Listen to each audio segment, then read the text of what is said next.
আসসালামু আলাইকুম বন্ধুরা, এজ কোর্সের ফিজিক্স ইন্টারেক্টিভ বইয়ের এই ওভারভিউ ক্লাসে সবাইকে স্বাগত। আজ আমরা পদার্থবিজ্ঞান প্রথম পত্রের অষ্টম অধ্যায় অর্থাৎ পর্যায়বৃত্তিক গতি অধ্যায়টি নিয়ে আলোচনা করব। আমি তোমাদের সাথে আছি আবিদ আব্দুল্লাহ সিয়াম, পড়াশোনা করছি বুয়েটে। তাহলে চলো আজকের আলোচনা শুরু করি। পর্যায়বৃত্তিক গতি অধ্যায়টির প্রথমে আমরা পর্যায়বৃত্তিক গতি বলতে আসলে কি বোঝায় সেটা দেখে নেই। তো দেখো, আমরা সবার প্রথমে পর্যায়বৃত্তিক গতির যে সংজ্ঞাটা সেটা দেখতে পাচ্ছি। তো পর্যায়বৃত্তিক গতি কি? পর্যায়বৃত্তিক গতি হচ্ছে, মনে করে একটি বস্তুর গতি যদি এমন হয় সেটা একটা নির্দিষ্ট সময় পর পর বস্তুটার যে গতি সেটা পুনরাবৃত্তি হয়, তাকে আমরা কি বলবো? পর্যায়বৃত্তিক গতি বা পর্যায়বৃত্ত গতি। ঠিক আছে, তার একটা এক্সাম্পল হতে পারে, মনে করো ঘড়ির কাঁটার যে গতি সেটা কিন্তু আসলে পর্যায়বৃত্তিক গতির একটা এক্সাম্পল। কেন? দেখো, খেয়াল করে দেখো, মনে করো একটা ঘড়ির এটা হচ্ছে 12 কাঁটাটা। তো এই 12 দাগ থেকে যদি একটা আমাদের কাঁটাটা যদি চলা শুরু করে, তাহলে সেটা কিন্তু আবার এই বরাবর ঘুরতে ঘুরতে একটা নির্দিষ্ট সময় পর কিন্তু এই 12 দাগটাতে এসে ফেরত আসবে। ঠিক আছে, তার মানে দেখো সেটা কি করছে, নির্দিষ্ট সময় পর পর তার যে গতিটা সেটা কিন্তু পুনরাবৃত্তি হচ্ছে। ঠিক আছে, সেটা 12 কাঁটা থেকে যদি শুরু করে চলা, তাহলে একই সময় পর পর একই দিক থেকে ঘুরে কিন্তু আবার সেই 12 দাগে একটা কাঁটা ফেরত আসে। তাহলে এটাই হচ্ছে আসলে পর্যায়বৃত্ত গতির একটি উদাহরণ। আচ্ছা, এরপর আমরা যেটা দেখতে পাচ্ছি সেটা হচ্ছে সরল ছন্দিত স্পন্দন গতি। তো সরল ছন্দিত স্পন্দন গতি কোনগুলো? যদি কোনো বস্তুর গতি এমন হয় যে আমরা সেই ক্ষেত্রে যে ত্বরণটা পাবো, সেই ত্বরণটা বস্তুটির সাম্যাবস্থা থেকে যে পরিমাণ সরণ হয় সেটার সমানুপাতিক, অর্থাৎ ঋণাত্মক মানের সমানুপাতিক যদি হয়, তাহলে আমরা সেটাকে বলতে পারি হচ্ছে সরল ছন্দিত স্পন্দন গতি। অর্থাৎ তাহলে কি হচ্ছে বলতো, সরল ছন্দিত স্পন্দন গতির ক্ষেত্রে এই যে ত্বরণ এ সেটা কিসের সমানুপাতিক হচ্ছে? মাইনাস এক্স এর সমানুপাতিক হচ্ছে। ঠিক আছে, ত্বরণটা হচ্ছে সাম্যাবস্থান থেকে যে সরণ অর্থাৎ এক্স, সেটা ঋণাত্মক মানের সমানুপাতিক হচ্ছে।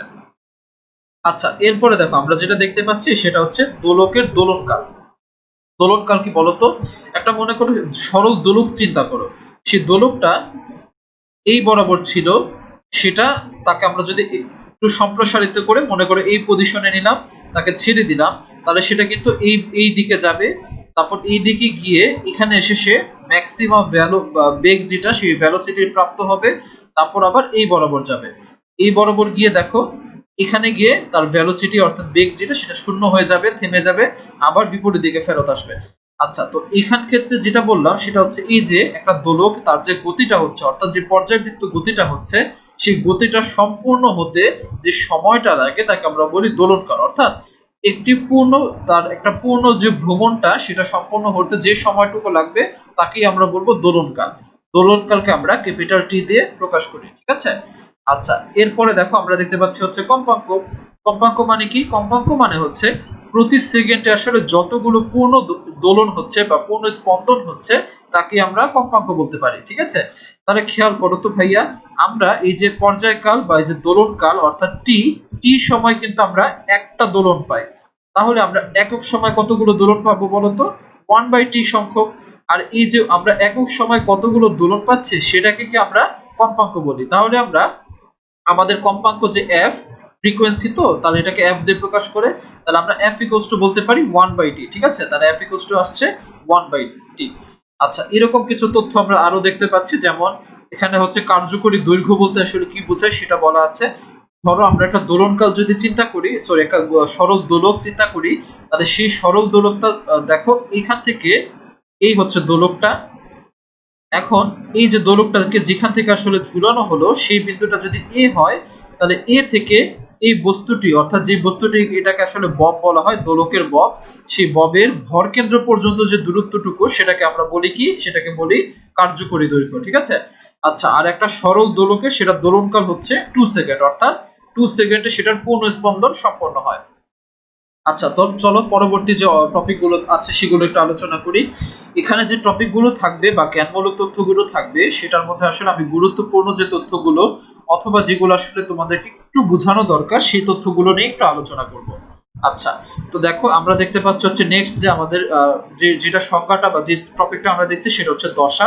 দশা মানে হচ্ছে যে কোনো একটা বস্তুর যে গতির অবস্থা, গতির কি কি অবস্থা থাকতে পারে, সেটার অবস্থান থাকতে পারে, তার বেগ থাকতে পারে, ত্বরণ বা গতির অভিমুখ, অর্থাৎ এই যে গতি সংক্রান্ত যে বিষয়গুলো আছে সেটা যে রাশিটা দিয়ে আসলে বোঝানো হয় সেটাকে আমরা বলি দশা। ঠিক আছে, যে কোনো মুহূর্তে তার এই যে গতির যে গতীয় অবস্থাগুলো সেটা আমরা যেভাবে বুঝবো সেটাকে বলা হয় দশা।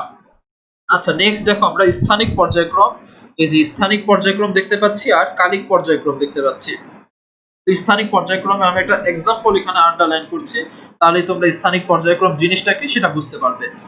এই যে দেখো ধান খেতে যে বাতাস বয়, আমরা কি জানি, দেখো যখন ধান ক্ষেতের উপর দিয়ে বাতাস বয়ে যায় তখন কিন্তু ধান ক্ষেতের উপর একটা স্রোতের মতো, একটা ঢেউয়ের মতো সৃষ্টি হয়। ঠিক আছে, এই যে ধান ক্ষেতের উপর ঢেউটা সৃষ্টি হলো সেটাকেই বলা হয় স্থানিক পর্যায়ক্রম। এটা অর্থাৎ ধান ক্ষেতের উপর যে ঢেউ বয়ে যাচ্ছে সেই ব্যাপারটাকে বলা হয় স্থানিক পর্যায়ক্রম, একটা উদাহরণ। আর কালিক পর্যায়ক্রম কি? কালিক পর্যায়ক্রম একটা উদাহরণ আমরা অলরেডি আলোচনা করেছি, যেমন এই যে ঘড়ির কাঁটা, ঘড়ির মিনিটের কাঁটা, তারপর ঘন্টার কাঁটা, সেকেন্ডের কাঁটা, এদের ক্ষেত্রে যে এই যে নির্দিষ্ট সময় পর পর পুনরাবৃত্তি হচ্ছে গতিটা, সেটাকে বলা হয় কালিক পর্যায়ক্রম। আচ্ছা, এরপরে আমরা যে টপিকটা দেখতে পাচ্ছি এই যে আমাদের সরল দোলক, সেটার কিছু বিশেষ ঘটনা আমরা দেখব। আচ্ছা, তো প্রথমে আমরা সরল দোলকের এই যে দোলনকাল, ঠিক আছে, দোলনকালকে আমরা টি দিয়ে প্রকাশ করি। এই টিটা কিভাবে বের করতে হয় সেই ফর্মুলাটা দেখি। সেই ফর্মুলাটা দিয়ে আমাদের এই এতগুলো টপিক আসলে আলোচনা করা হবে। দেখো সরল দোলকের দোলনকাল বের করার যে ফর্মুলা সেটা হচ্ছে কি 2 pi into root over L by G. ঠিক আছে, টি ইকুয়ালস টু হচ্ছে 2 pi into root over L by G. এখানে এল মানে হচ্ছে কার্যকরী দৈর্ঘ্য আর জি মানে হচ্ছে তো অভিকর্ষজ ত্বরণ, আর 2 পাই তো জানো এটা হচ্ছে ধ্রুবক একটা মান। আচ্ছা, তো এখন আমরা এখান থেকে কিন্তু এই ফর্মুলাটা ইউজ করে আমরা আমাদের পর্যায়কালের দোলনকালটা কিন্তু বের করতে পারি, পর্যায়কাল বা দোলনকালটা বের করতে পারি। আচ্ছা, এখন এই ফর্মুলাটা একটু খেয়াল করো তো, এই ফর্মুলাটা থেকে আমরা কি বুঝতে পারছি? এই ফর্মুলাটা থেকে আমরা দেখতে পাচ্ছি যদি জি এর মান কমে যায়, যদি জি এর মান কমে যায় তাহলে কিন্তু কি হবে, এই যে টি এর মান সেটা বেড়ে যাবে। ঠিক আছে, আমাদের দেখো আমি আবার বলছি, যদি জি এর মান কমে যায় তাহলে কিন্তু টি এর মান বেড়ে যাবে। আচ্ছা, তাহলে এখন আমরা কিছু উদাহরণ চলো দেখি যে জি এর মান কোথায় কোথায় কমে।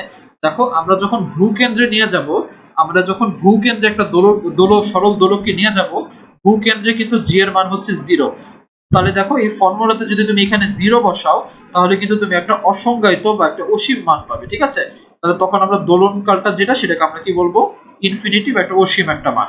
আচ্ছা, তো এটা কিন্তু এই ফর্মুলা থেকেই আসলো। এরপরের লাইনটা খেয়াল করো, এর পরের লাইনটা হচ্ছে আমরা যদি একটা দোলককে পাহাড়ের উপর নিয়ে যাই তখনও কিন্তু আসলে জি এর মান যেটা সেটা কিন্তু কমে যায়, কারণ তোমরা জানো যে জি এর মান বা অভিকর্ষজ ত্বরণের মান সেটা সর্বোচ্চ মান হচ্ছে 9.8, সেটা হচ্ছে ভূপৃষ্ঠের উপর। তার মানে আমরা ভূপৃষ্ঠ থেকে যদি উপরের দিকে যাই তখন জি এর মান কমবে, যদি নিচের দিকে যাই তখনও কিন্তু জি এর মান কমে যাবে।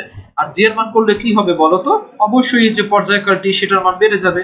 আচ্ছা, এছাড়া আমরা যদি একটা সরল দোলককে আমরা খনির মধ্যে নিয়ে যাই তাহলে সেই ক্ষেত্রে কিন্তু এই যে জি এর মান সেটা সবচেয়ে কম হয়। ঠিক আছে, খনিতে জি এর মান কম হয়, কম হলে কি হবে, দোলনকাল বেড়ে যাবে। আচ্ছা, খুবই সিম্পল কিছু হিসাব এখানে বলা আছে।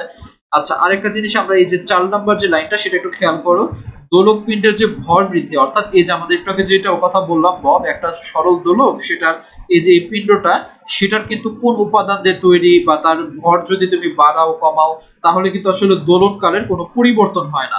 এটা হচ্ছে সরল দোলকের আমরা কিছু সূত্র পড়বো, সেই সূত্রের মধ্যে একটা অন্যতম সূত্র হচ্ছে এটা, যে আমরা সরল দোলকের এই যে ববটা সেটা যদি আমরা কোন উপাদান দিয়ে তৈরি করা, সেটা কি লোহার তৈরি নাকি সেটা অন্য কোনো উপাদানের তৈরি, সেটার উপর আসলে কিন্তু আলটিমেটলি দোলনকাল যেটা সেটা কিন্তু আসলে কোনোভাবেই প্রভাবিত হয় না।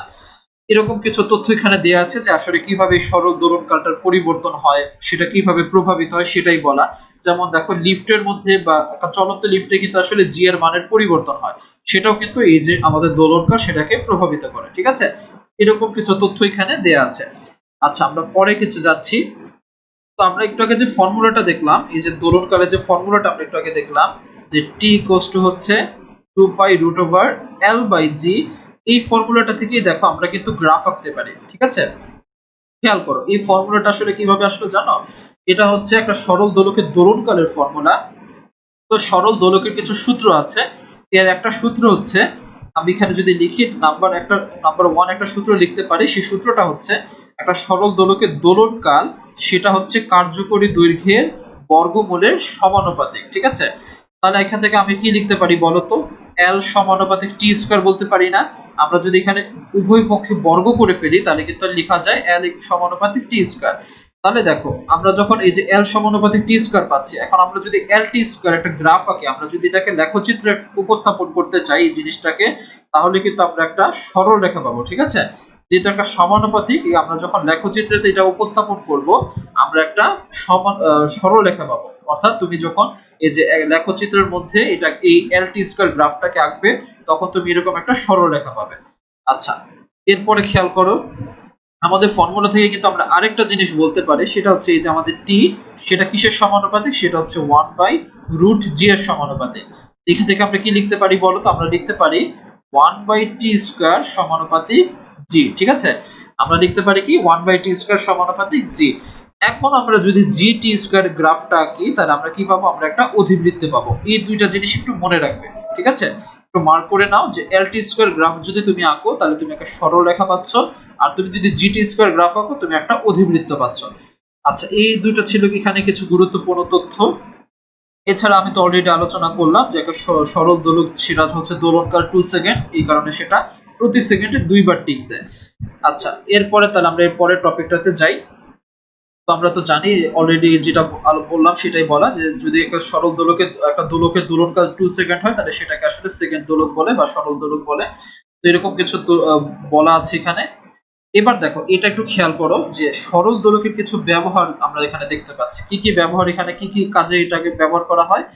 স্প্রিং ধ্রুবক নির্ণয় করতে, অর্থাৎ স্প্রিং ধ্রুবক যে কে সেটার মান নির্ণয় করতে ব্যবহার করা হয়। অভিকর্ষজ ত্বরণ জি এর মান ব্যবহার করতে এটা আসলে ইউজ করে।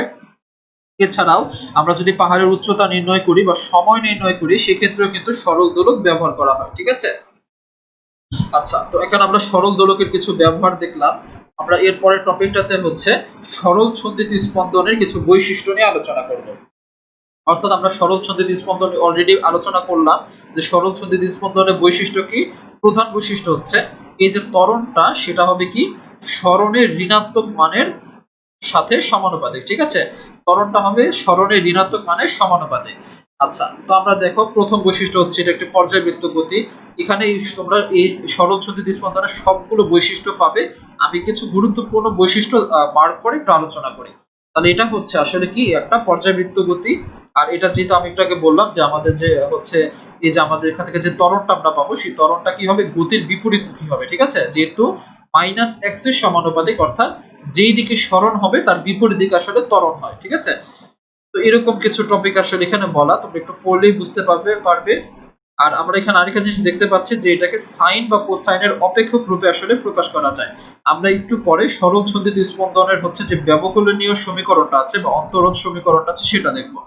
আচ্ছা চলো, এই যে সমীকরণটা দেখতে পাচ্ছি x হচ্ছে a sin omega t plus delta. ঠিক আছে, এটা হচ্ছে আসলে এই সমীকরণটাকে বলা হয় সরল ছন্দিত স্পন্দনের অন্তরোধ সমীকরণ। তো এখানে a মানে হচ্ছে বিস্তার, ওমেগা মানে হচ্ছে কৌণিক বেগ। সেটাকে আমরা কিভাবে লিখতে পারি বলতো, ওমেগাকে আমরা বলতে পারি ওমেগা মানে হচ্ছে 2π/t। ঠিক আছে, আচ্ছা, আর ডেল্টা মানে হচ্ছে আদি দশা। তো এই সমীকরণটা একটু মনে রাখবে। এই সমীকরণ থেকে কিছু ম্যাথ আমরা একটু পরে করব, প্র্যাকটিস করব। আচ্ছা, তাহলে এখান থেকে আমরা জানলাম যে ওমেগা হচ্ছে 2π/t। আর এটা একটু খেয়াল করো, আমরা যদি এখান থেকে গড় বিভব শক্তি অথবা গড় গতি শক্তি বের করতে চাই তাহলে গড় বিভব শক্তি এবং গড় গতি শক্তি দুইটার মানই কি হবে, ka²/4। ঠিক আছে, দুইটার মানই হবে ka²/4। আর এখানে আরেকটা জিনিস একটু খেয়াল করা আছে, এই যে কে, সে কে এর একটা ভ্যালু কি জানো, সে কে এর একটা ভ্যালু হচ্ছে, খেয়াল করো এখানে আমরা আসলে এটাকে এরকম ভাবে বলতে পারি, আমি একটু মুছে দেখি। ওমেগা মানে হচ্ছে √k/m। ঠিক আছে, ওমেগা মানে হচ্ছে √k/m। এখান থেকে যদি আমরা কে টাকে আলাদা করে বের করতে চাই তাহলে আমরা কে এর ভ্যালু কত পাবো, আমরা কে এর ভ্যালু পাবো হচ্ছে ওমেগা²m। সেই কাজটা এখানে করলো, কে এর যে ভ্যালুটা সেটাকে এখানে যদি বসাও তাহলে তুমি এই সমীকরণটা পাও।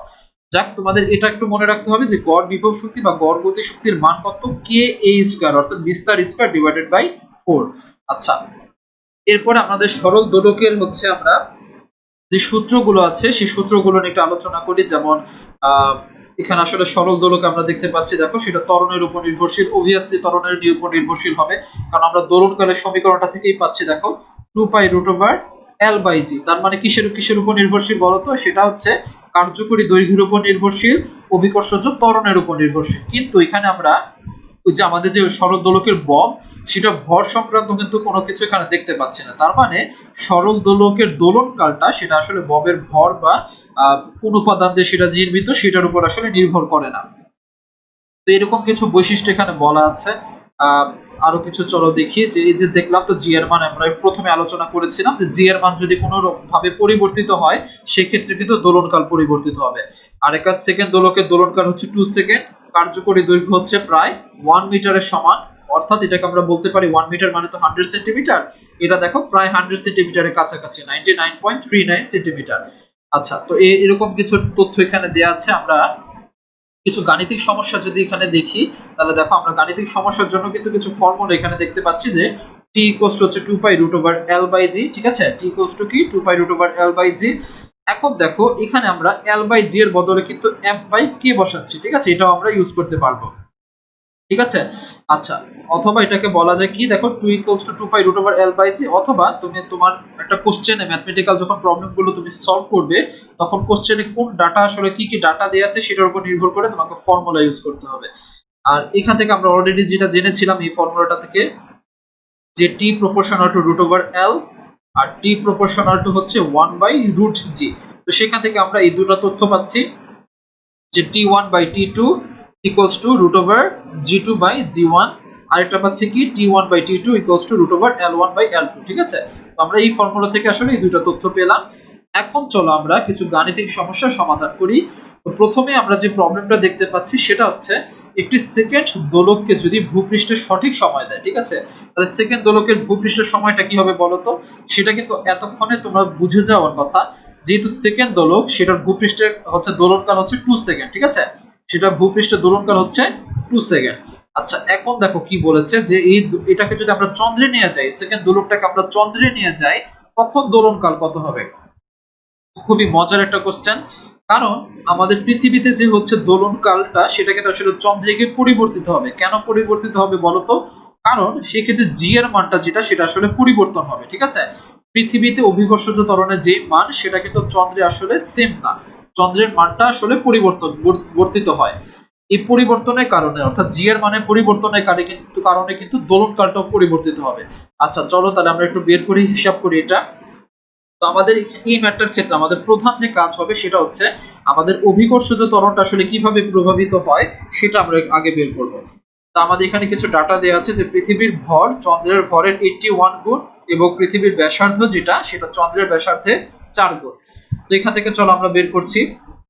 তো আমরা কি জানি, দেখো তো আমরা জানি হচ্ছে জি এর যে ফর্মুলা সেটা হচ্ছে gm/r², ঠিক আছে। এটা যদি পৃথিবীর ভর হয় আর এটা হচ্ছে পৃথিবীর ব্যাসার্ধ, এইভাবে আমরা পৃথিবীতে আমাদের যে অভিকর্ষজ ত্বরণ সেটা বের করতে পারি। এই বেসিক ফর্মুলাটা আমরা জানি। তো সেই ফর্মুলা থেকে আমরা কিন্তু এখান থেকে পাচ্ছি কি, আমরা যদি অনুপাত বের করি, অর্থাৎ পৃথিবীতে যে অভিকর্ষজ ত্বরণ সেটার সাথে আমরা যদি চন্দ্রের অভিকর্ষজ ত্বরণের অনুপাত বের করি, তাহলে আমরা কত পাচ্ছি দেখো তো। আমরা সেখান থেকে কিন্তু একটা অনুপাতটা পাচ্ছি 81/16। তো সেখান থেকে যদি তুমি চন্দ্রে হচ্ছে পর্যায়কালটা বের করো, সেটা হচ্ছে কি √81/16 ইনটু পৃথিবীতে যে পর্যায়কাল সেটা ভ্যালু হচ্ছে 2, সেটাকে আমরা ওইদিকে নিয়ে গুণ করে দিব। গুণ করে আমরা কত পাচ্ছি, आंसर 4.5 সেকেন্ড, ঠিক আছে। তার মানে পৃথিবীতে যে দোলকের দোলনকালটা 2 সেকেন্ড ছিল, সেই দোলকটারই দোলনকাল চন্দ্রে নিয়ে গেলে আমরা পাচ্ছি 4.5 সেকেন্ড। আচ্ছা, পরের ম্যাথটা দেখি। এইবারে ম্যাথটার মধ্যে আমাদেরকে কার্যকরী দৈর্ঘ্য বের করতে বলেছে। তো আমাদেরকে হচ্ছে দোলনকালটা দেওয়া আছে, তো আমরা দোলনকাল থেকে কিন্তু কার্যকর দৈর্ঘ্য বের করতে পারি, ঠিক আছে। আমাদের ফর্মুলাটা দেখো এরকম, আমাদের যে বেসিক ফর্মুলা সেটা হচ্ছে এটা 2π√L/g। এখান থেকে তোমাকে এই L এর মানটা বের করতে হবে। তুমি যদি একটু কনভার্ট করে নাও তাহলে দেখো L এর মানটা আমরা কত পাচ্ছি, এখানে সবগুলো মান বসাই দিলাম, তাহলে মান বসিয়ে কিন্তু আমরা L এর মানটা পেয়ে যাচ্ছি। আচ্ছা, পরের প্রবলেমটাতে যাচ্ছি চলো। এবারে আমাদের দেখো এই যে বলা, কোন একটি সেকেন্ড দোলকের দৈর্ঘ্য যদি 2.25 গুণ বৃদ্ধি করা হয় তবে তার দোলনকাল কত হবে, ঠিক আছে। তাহলে দেখো 2.25 গুণ বৃদ্ধি করা হয় এটা বলেছে। তাহলে আমাদের কি দেয়া আছে, প্রথমে হচ্ছে সেকেন্ড দোলকের যদি দোলক দৈর্ঘ্যটা যেটাকে আমরা L1 ধরি, তাহলে পরবর্তীতে আমাদের L2 এর যে পরিবর্তনটুকু সেটা বলা। তাহলে আমরা এই অনুপাতটা বা এই যে রিলেশনটা সেটা ইউজ করব। সেটা ইউজ করে কিন্তু আমরা এই যে পরিবর্তনের ফলে আমাদের যে দোলনকালটা হবে অর্থাৎ T2 এর মান সেটা আমরা বের করব। তো সেখান থেকে আমরা যদি বের করি আমাদের মানটা, তাহলে দেখো আনসারটা চলে আসে 3 সেকেন্ড। ঠিক আছে, তার মানে তুমি যখন হচ্ছে এই দৈর্ঘ্যটা পরিবর্তন করছো, দৈর্ঘ্য পরিবর্তনের কারণে কিন্তু দোলনকালের পরিবর্তন হচ্ছে। অর্থাৎ পূর্বে যে দোলনকালটা ছিল 2 সেকেন্ড সেটার পরবর্তীতে হচ্ছে 3 সেকেন্ড। আচ্ছা, পরবর্তীতে আরেকটা কোশ্চেন দেখছি। একই রকম ওই যে কার্যকর দৈর্ঘ্য বের করতে বলেছে, যেরকম একটা ম্যাথ আমরা অলরেডি প্রথমে করেছিলাম সেরকমই একটা ম্যাথ। পরের প্রশ্নে যাচ্ছি, খেয়াল করো। একটি সরল দোলকের দোলনকাল যদি 50% বাড়াই তাহলে কার্যকর দৈর্ঘ্যের কিরূপ পরিবর্তন হবে? আচ্ছা, তাহলে খেয়াল করো ভাইয়া, প্রথমে যদি দোলকের দোলনকালটা T1 হয়, পরবর্তীতে দোলনকাল তুমি কি করলে 50% বাড়ালে। ঠিক আছে, তার মানে আমাদের 50% বাড়ানো মানে কি বলতো? 50% বাড়ানো মানে হচ্ছে প্রথমে যে দোলনকালটা ছিল তার 50% পরিমাণ তুমি বাড়াচ্ছ, অর্থাৎ T1 প্লাস T1 ইনটু 50% তুমি বাড়াচ্ছ। তো এখান থেকে আমরা কি লিখতে পারি? আমরা যদি T1 কমন নেই তাহলে 1 প্লাস 50% মানে হচ্ছে আসলে হাফ, অর্থাৎ আমাদের যে জিনিসটা আমরা বাড়ানোর পরে যেটা হচ্ছে সেটা হচ্ছে কত? 3/2 ইনটু T1। ঠিক আছে, অর্থাৎ 50% বাড়ানোর পর আমরা যেটা পাচ্ছি সেটা হচ্ছে T1 মানের 3/2 গুণ। তাহলে সবগুলো ডাটা আমরা যদি এখানে বসাই, যে এই রিলেশনটাতে বসাই, তাহলে কিন্তু আমরা এই যে দৈর্ঘ্য সেটা পরিবর্তনটা বের করতে পারবো। দেখো এখানে বসাচ্ছি, আমাদের T2 এর মানটা ছিল কত? 3/2 ইনটু T1, আর নিচে ভাগ করছি T1 দিয়ে, তাহলে T1 আর T1 কাটা, থেকে যাচ্ছে হচ্ছে 3/2। সেখান থেকে দেখো আমরা L2 এর মানটা যদি বের করে নেই, তাহলে L2 এর মান হচ্ছে 2.25 ইনটু L1। আমাদেরকে কি বের করতে বলেছে? আমাদেরকে বের করতে বলেছে কার্যকর দৈর্ঘ্যের কিরূপ পরিবর্তন হবে, অর্থাৎ কার্যকর দৈর্ঘ্যটা কিরূপ পরিবর্তন হচ্ছে? কার্যকর দৈর্ঘ্যটা পূর্বে যে কার্যকর দৈর্ঘ্য ছিল তার 2.25 গুণ হচ্ছে। ঠিক আছে, আচ্ছা, পরে একটা প্রবলেম দেখি। যে 40 সেন্টিমিটার দীর্ঘ একটি সরল দোলক 1 মিনিটে 40 বার দোল দেয়, যদি এর দৈর্ঘ্য 160 করা হয় তাহলে 60 বার দুলতে কত সময় নেবে? আচ্ছা, খেয়াল করো, যদি 1 মিনিটে 40 বার দোল দেয় তাহলে একবার দুলতে কি পরিমাণ সময় লাগে সেটাই কিন্তু আসলে দোলনকাল, তাই না? তাহলে আমরা একবার দুলতে কি পরিমাণ সময় লাগে সেই দোলনকালটা আমরা বের করি। আমাদের দোলনকাল চলে আসছে 1.5 সেকেন্ড। ঠিক আছে, আমরা কিন্তু এইভাবে দোলনকালটা বের করে নিলাম বা পর্যায়কালটা সেটা বের করে নিলাম 1.5 সেকেন্ড। এবার আমাদের কি করতে বলেছে? দেখো, আমাদের প্রথমে যে আমাদের কার্যকর দৈর্ঘ্য সেটা ছিল 40 সেন্টিমিটার, পরবর্তীতে যে L2 এর মান সেটা হচ্ছে 160 সেন্টিমিটার। তার মানে অবশ্যই যেহেতু কার্যকর দৈর্ঘ্যের পরিবর্তন হলো, তার মানে কিন্তু অবশ্যই আমাদের দোলনকালেরও পরিবর্তন হবে। সেই পরিবর্তনটুকু কত? সেটা হচ্ছে 3 সেকেন্ড। ঠিক আছে, আমাদের দোলকের দোলনকালটা কত আসছে? 3 সেকেন্ড। এখন দেখো, আমাদেরকে বের করতে বলেছে 60 বার দুলতে কি পরিমাণ সময় নেবে। তাহলে দেখো, আমাদের যে পরিবর্তিত দোলনকাল সেটা আসলে 3 সেকেন্ড, অর্থাৎ একবার দুলতে সময় লাগে 3 সেকেন্ড। তাহলে 60 বার দুলতে কি পরিমাণ সময় লাগবে? 60 ইনটু 3, ঠিক আছে, 180 সেকেন্ড। আচ্ছা, তো আমরা দেখো পেয়ে যাচ্ছি 180 সেকেন্ড অথবা 3 মিনিট। ঠিক আছে, পরের প্রবলেমে যাচ্ছি। একই রকম সিমিলার একটা প্রবলেম দেয়া, আমাদেরকে হচ্ছে দোলকের দোলনকালের যে অনুপাত সেটা দেয়া আছে 3:2, তাহলে দৈর্ঘ্যের অনুপাত কত? খুবই সিম্পল, যা বেসিক আমরা এখানে ফর্মুলাতে বসিয়ে দিলে আনসারটা চলে আসে। এটা এই প্রবলেমটা অনেকটা হচ্ছে একটা এমসিকিউ টাইপের একটা প্রবলেম। ঠিক আছে, আচ্ছা, পরে একটা প্রবলেমে যাই।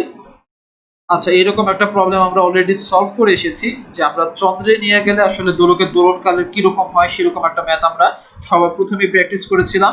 এই ম্যাথটা হচ্ছে ওরকমই একটা ম্যাথ। এবার হচ্ছে মঙ্গল পৃষ্ঠে দোলকের দোলনকালটা কি রকম হবে জাস্ট সেটাই বের করতে বলেছে। তো আগের ম্যাথের প্রসিডিউরে কিন্তু তোমরা এই ম্যাথটা করে ফেলতে পারবে। ঠিক আছে, আমরা জাস্ট এই যে রিলেশনটা এটা ইউজ করে আমরা ম্যাথটা করব। আমাদের পৃথিবীতে যে পর্যায়কাল সেটা ডিভাইডেড বাই মঙ্গলের যে পর্যায়কাল, এটা কি হচ্ছে ইকুয়ালস টু √gm/ge। ঠিক আছে, যেহেতু অভিকর্ষিত ত্বরণের পরিবর্তন হবে সেই কারণে আমাদের দোলকের যে দোলনকাল সেখানে আমরা পরিবর্তন পাবো। তো পরে প্রবলেমে যাচ্ছে। এবার যে আমরা টপিকটাতে আলোচনা করব সেই টপিকটা হচ্ছে পরিবর্তিত দোলনকাল নির্ণয়। ঠিক আছে, আমরা পরিবর্তিত দোলনকাল কিভাবে নির্ণয় করব সেটা আমরা এখন দেখছি। তো আমাদের ফর্মুলাটা হচ্ছে, আমাদের দেখো, আমাদের মনে করো পরিবর্তনের পরে যে দোলনকাল সেটা হচ্ছে T2, আর আদি যে দোলনকালটা ছিল সেটা হচ্ছে T1। দুইটার যদি অনুপাত বের করি তাহলে অনুপাতটা কত হচ্ছে? ৮৬,৪০০ প্লাস মাইনাস এটা ডিভাইডেড বাই ৮৬,৪০০। এই যে ৮৬,৪০০ সেই মানটা কোথেকে আসলো জানো? সেটা হচ্ছে আসলে আমাদের একদিনের সময়। কারণ আমরা জানি আমাদের একদিন হচ্ছে ২৪ ঘন্টা। সেই ২৪ ঘন্টাকে যদি আমরা সেকেন্ডে কনভার্ট করি তাহলে কিন্তু আমরা এই ৮৬,৪০০ এই মানটাই পাবো। তো এখান থেকে দেখো কি হচ্ছে, মনে করো আমাদের দোলনকাল হচ্ছে কমে গেল, তাহলে সেই ক্ষেত্রে কিন্তু আমাদের সময়টা যেটা মানে দোলনকালের পরিবর্তনের কারণে কিন্তু সময়টা যেটা সেটা কিন্তু স্লো অথবা ফাস্ট হবে। এখন কি পরিমাণ সময় আমরা হারাচ্ছি বা কি পরিমাণ সময় হচ্ছে সেটা ধীরে চলছে সেটার মানটাকে আমরা ইটা দিয়ে প্রকাশ করলাম। তাহলে আমরা এই ফর্মুলাটাতে কিন্তু মান বসিয়ে আমরা দোলকের যে পরিবর্তন সেটা কিন্তু বের করতে পারবো। চলো আমরা একটা প্রবলেম সলভ করি, তাহলে তোমরা এই জিনিসটা বুঝতে পারবে। একটি সেকেন্ড দোলককে পাহাড়ের চূড়ায় নিয়ে গেলে দোলকটি একদিনে 500 সেকেন্ড স্লো হলে বর্তমানের দোলনকাল কত? ঠিক আছে, কি হলো বলতো, দোলকটি একদিনে 500 সেকেন্ড স্লো হয়ে গেল, তাহলে সেই ক্ষেত্রে আমাদের দোলকটির দোলনকাল কত হবে? তার মানে দোলনকাল এবার কি হবে বলতো, দোলনকালটা অবশ্যই বেড়ে যাবে। কারণ দোলনকাল যখন বেড়ে যাবে তার মানে কি, তার মানে হচ্ছে অবশ্যই স্লো কাউন্ট হচ্ছে, অনেক ধীরে ধীরে যাচ্ছে। যেমন আগে হচ্ছে দোলনকাল ছিল 2 সেকেন্ড, 2 সেকেন্ডে একবার হচ্ছে একটা পূর্ণ স্পন্দন হয়ে যেত। আর এখন যদি দোলনকালটা বেড়ে যায় তার মানে কিন্তু পূর্ণ স্পন্দন হতে সময় বেশি লাগছে, অর্থাৎ সেটা স্লো হচ্ছে। এই জিনিসটা একটু বুঝতে হবে। তাহলে এখান থেকে দেখো আমাদের ফর্মুলাতে কিন্তু আমরা মান বসাতেই পারি। 500 সেকেন্ড স্লো হয়ে গেল, আমাদের ইটার মান হচ্ছে 500, সেটাকে বসিয়ে আমরা আমাদের যে দোলনকাল সেটা পেয়ে যাচ্ছি 2.01 সেকেন্ড। আমাদের যে আদর্শ দোলনকাল T1 সেটার মান হচ্ছে 2 সেকেন্ড, আর এখন আমরা মান পাচ্ছি হচ্ছে 2.01 সেকেন্ড, কিছুটা বেড়ে গিয়েছে। আচ্ছা, তো পরে এবার আমরা যে টপিকটা নিয়ে আলোচনা করব সেটা হচ্ছে সর্বোচ্চ বেগ ও ত্বরণ নির্ণয়। ঠিক আছে, অর্থাৎ আমি একটু আগে হচ্ছে আমাদের যে সরল স্পন্দন গতির যে হচ্ছে ব্যবকলনীয় সমীকরণটা ছিল সেটা দেখিয়েছিলাম। যে এই সমীকরণটা আমি একটু লিখি এখানে, x a sin omega t plus delta. ঠিক আছে, এই সমীকরণটা থেকেই কিন্তু আমরা যদি এটাকে আরেকবার অন্তরীকরণ করি তাহলে সেই ক্ষেত্রে আমরা বেগ পেয়ে যাব। তো বেগের ফর্মুলাটা কি পাচ্ছি, omega into root over a square minus x square. ঠিক আছে, এটা হচ্ছে বেগের ফর্মুলা। আমরা যদি বেগটাকে আবার অন্তরীকরণ করি তাহলে কিন্তু আমরা ত্বরণ পেয়ে যাব। সেই ত্বরণটা কত হচ্ছে, সেই ত্বরণটা হচ্ছে মাইনাস ওমেগা স্কয়ার এক্স। ঠিক আছে, তার মানে এই সমীকরণ থেকে কিন্তু আমরা পুনরায় হচ্ছে পর্যায়ক্রমিক অন্তরীকরণ করে আমরা বেগ পাচ্ছি কত, omega into root over a square minus x square, আর ত্বরণ পাচ্ছি হচ্ছে minus omega square into x. এখান থেকে যদি আমরা মানে সর্বোচ্চ বেগটা বের করতে চাই, সর্বোচ্চ বেগ কখন পাবো বলতো, যেহেতু এখানে বিয়োগ হচ্ছে, এক্স এর মান যদি 0 হয় সেই ক্ষেত্রে কিন্তু আমরা সর্বোচ্চ বেগ পাবো। তো সর্বোচ্চ বেগের মান হচ্ছে ওমেগা ইনটু এ। ঠিক আছে, এখানে এক্স এর মান 0 বসাও, তাহলে তুমি ওমেগা এ পাবে। আর সর্বোচ্চ ত্বরণ হচ্ছে কত, এই যে x এর মানটা খেয়াল করো, এখানে যদি এই ফর্মুলাটাতে যদি x এর মানটা এর সমান হয় অর্থাৎ বিস্তারের সমান হয়, বিস্তার মানে কি সর্বোচ্চ যে সরণ সেটাকে আসলে বিস্তার বলে, তাহলে x এর মান যদি সর্বোচ্চ হয় তাহলে কিন্তু আমরা ত্বরণটাও সর্বোচ্চ পাবো। তাহলে আমরা সর্বোচ্চ ত্বরণ কত পাচ্ছি, ওমেগা স্কয়ার এ। ঠিক আছে, আচ্ছা সবকিছু আমরা দেখে নিলাম। চলো আমরা এখান থেকে কিছু ম্যাথ প্রবলেম সলভ করি, ম্যাথমেটিক্যাল কিছু প্রবলেম সলভ করি। আমাদেরকে এখানে বিস্তারের মান দেয়া আছে, পর্যায়কাল দেয়া আছে, আমাদেরকে বের করতে বলেছে সর্বোচ্চ দ্রুতি ও ত্বরণ কত, অর্থাৎ ভি এর মান আর আমাদের যে ত্বরণের মান সেটা আমরা বের করব। তো সর্বোচ্চ দ্রুতি বা ভি ম্যাক্সিমাম কত হবে, ওমেগা ইনটু এ। তাহলে এখান থেকে আমরা ওমেগার মানটা আগে প্রথমে বের করে নিতে হবে, অর্থাৎ আমাদের পর্যায়কাল টি এর মান দেয়া আছে, টি এর মান যদি দেয়া থাকে তাহলে কিন্তু তুমি ওমেগাটা 2 পাই বাই টি, এই ফর্মুলা থেকে কিন্তু তুমি ওমেগার ভ্যালু পেয়ে যেতে পারো। ঠিক আছে, তো সেভাবে ওমেগার ভ্যালুটা যদি বের করো সেই ভ্যালু এখানে বসাও, বিস্তারের মান দেয়া আছে সেটা বসাও, তাহলে কিন্তু তুমি সর্বোচ্চ বেগের মান পেয়ে যাবে। আচ্ছা, এরপরে আমরা সর্বোচ্চ ত্বরণ বের করাটা দেখি, ওমেগা স্কয়ার ইনটু এ, সেখানেও যদি ওমেগার মানটা বসাই, বিস্তারের মানটা বসাই, তাহলে আমাদের সর্বোচ্চ ত্বরণের যে মান সেটাও চলে আসছে। আচ্ছা, পরের একটা প্রবলেমে যাই। এবার আমাদের বিস্তারের মান দেয়া, সর্বোচ্চ বেগ দেয়া, পর্যায়কাল বের করতে বলেছে। তো সর্বোচ্চ বেগের ফর্মুলা কি বলতো, সর্বোচ্চ বেগের ফর্মুলা হচ্ছে ওমেগা এ। এই ওমেগাটাকে যদি আমরা 2 পাই বাই টি দিয়ে লিখি তাহলে আমরা এর 2 পাই বাই টি দিয়ে লিখতে পারি। সেখান থেকে যদি আমরা টি বের করি তাহলে দেখো টি এর আনসারটা চলে আসতে পারে। ঠিক আছে, টি এর আনসার কত আসবে, 3 সেকেন্ড। আচ্ছা, খুবই সহজ কিছু প্রবলেম দেয়া, অর্থাৎ এই ধরনের প্রবলেমগুলো তোমরা এমসিকিউ কোশ্চেন হিসেবে পাবে। এরপরে প্রবলেমটাতে যাচ্ছি, সেটা হচ্ছে আমাদেরকে এবার বিস্তার দেয়া আছে, কম্পাঙ্ক দেয়া আছে, আমাদেরকে বলেছে 0.005 মিটার সরণে কত বেগ হবে। ঠিক আছে, তার মানে x এর যে মান সরণটুকু সেটা বলা আছে, কম্পাঙ্ক এফ এর মান দেওয়া আছে আর বিস্তার এর মান দেওয়া আছে, আমাদেরকে বেগ বের করতে হবে। তো বেগের ফর্মুলা দেখো এটা, তাহলে এই ফর্মুলাতে আমাদের এক্স এর মান যেটা সেটা আমরা জানি, আমাদের বিস্তার এর মান জানি, ওমেগার মানটা কি আমরা জানি, হ্যাঁ সেটাও কিন্তু জানি। খেয়াল করে দেখো ওমেগা মানে হচ্ছে 2π/t, এটাকে লেখা যায় 2πf, কারণ f মানে হচ্ছে 1/t, তো এটাকে লেখা যায় 2πf। তো আমাদের কম্পাঙ্ক যেহেতু দেয়া আছে সেখান থেকে কিন্তু তুমি ওমেগার ভ্যালুটা বের করতে পারবে। তো সেই ভ্যালুটাকে বের করে এখানে যদি বসাও, সবগুলো মান বসালে आंसर চলে আসবে, ঠিক আছে, 0.65 মিটার পার সেকেন্ড। আচ্ছা পরে একটা প্রবলেমে যাচ্ছি। পরের প্রবলেমটা হচ্ছে একটা স্প্রিং সংক্রান্ত একটা প্রবলেম। আমাদেরকে স্প্রিং এর যে যান্ত্রিক শক্তি অর্থাৎ স্প্রিং এর যে এনার্জিটুকু সেটা বের করতে হবে, ঠিক আছে। তো স্প্রিং এর এনার্জি বের করার জন্য আমাদের কি কি লাগবে, আমাদেরকে স্প্রিং এর যে ধ্রুবকটা সেটা যা লাগবে সেই ধ্রুবকের মানটা কোশ্চেনে দেয়া আছে। আমাদের স্প্রিং এর যে বিস্তার অর্থাৎ সর্বোচ্চ কতটুকু সরণ হয় সেই মানটুকু দেয়া আছে। তাহলে আমরা half into K into a square এই ফর্মুলা থেকে আমরা স্প্রিং এর যে যান্ত্রিক শক্তি সেটা বের করতে পারি। মান বসিয়ে দাও, আনসারটা চলে আসছে। আচ্ছা পরে একটা প্রবলেমে যাচ্ছি। আমাদেরকে একটা স্প্রিং এর কথা বলা, সেই স্প্রিংটার মধ্যে একটা বস্তু যদি ঝুলানো হলো তাহলে সেটা 20 সেন্টিমিটার সম্প্রসারিত হয়। আচ্ছা এই 20 সেন্টিমিটার যেহেতু সম্প্রসারিত হলো, তাহলে সেই ক্ষেত্রে আমাদেরকে কি বের করতে বলেছে, আমাদেরকে স্প্রিং এর যে কম্পাঙ্ক সেটা বের করতে বলেছে। আচ্ছা চলো আমরা এটা বের করি। তো আমরা পর্যায়কালটা আগে বের করব, কারণ পর্যায়কালটা যদি বের করতে পারি সেখান থেকে কিন্তু আমরা কম্পাঙ্ক বের করতে পারবো, ঠিক আছে। তো কম্পাঙ্ক এই যে কম্পাঙ্ক সেটা বের করার জন্য আমাদের প্রথম কাজ হচ্ছে আগে পর্যায়কালটা বের করা। তো পর্যায়কাল বের করার জন্য আমাদের কি কি লাগবে, আমাদের কিন্তু এই যে স্প্রিং এর যে ভর সেটা কিন্তু দেয়া নেই, ঠিক আছে, কিন্তু এই স্প্রিং কতটুকু সরণ করলাম সেটা দেয়া আছে। তো সেখান থেকে আমরা দেখো আমাদের ফর্মুলা হচ্ছে 2π * √m/k। এখানে হচ্ছে m মানে হচ্ছে ভরটা, ঠিক আছে, কতটুকু ভর তুমি এখানে আসলে ঝুলালে সেই ভরটুকু, সেই ভরের মানটা দেয়া নেই, অর্থাৎ আমরা এই ফর্মুলাটা ইউজ করতে পারবো না। আমরা k এর যে মান স্প্রিং ধ্রুবকের যে ফর্মুলা সেটা হচ্ছে এখানে বসাই।